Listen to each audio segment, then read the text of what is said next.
الحمد لله رب العالمين والعاقبة للمتقين ولا عدوان إلا على الظالمين وأشهد أن لا إله إلا الله وحده لا شريك له ولي الصالحين وأشهد أن محمدا عبده ورسوله وصفيه من خلقه وخليله سيد الأولين والآخرين اللهم صل عليه وعلى آله وصحبه ومن اتبعهم بإحسان إلى يوم الدين أما بعد.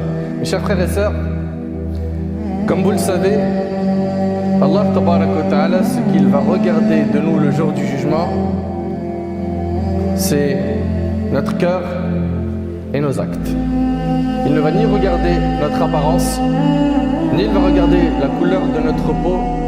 C'est pas sur ça qu'on va être jugé.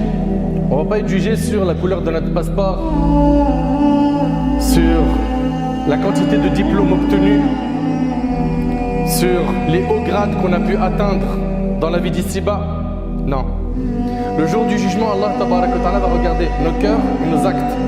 Le hadith il est rapporté par l'imam Muslim. D'après Abu Hurayra radiyallahu anhu, le prophète sallallahu alayhi wa sallam a dit: certes, Allah ne regarde pas votre physique ou vos biens, mais il regarde vos cœurs et vos actes. Beaucoup de gens dans notre communauté se sont consacrés à l'apparence. Ils ont tout misé sur l'apparence. Qu'ils soient investis dans la religion ou pas. Ceux qui sont investis dans la religion, ils pensent qu'en ayant la barbe ou elle a mis le hijab, c'est bon.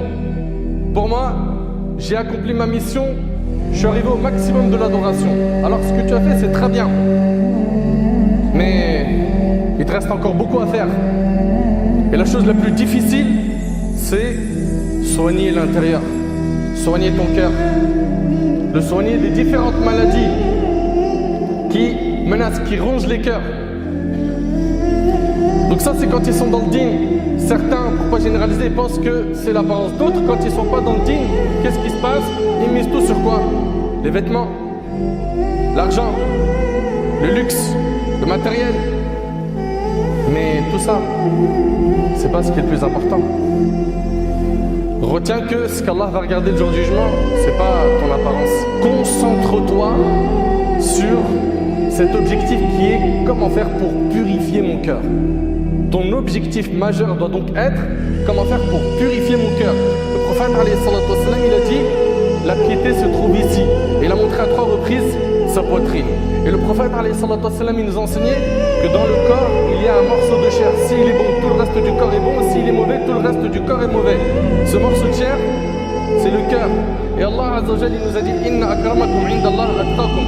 Le plus noble d'entre vous, c'est qui? Le plus riche, le plus beau, celui qui est habillé avec des vêtements de luxe? Non, le plus noble d'entre vous, c'est le plus pieux, celui qui est le plus proche d'Allah.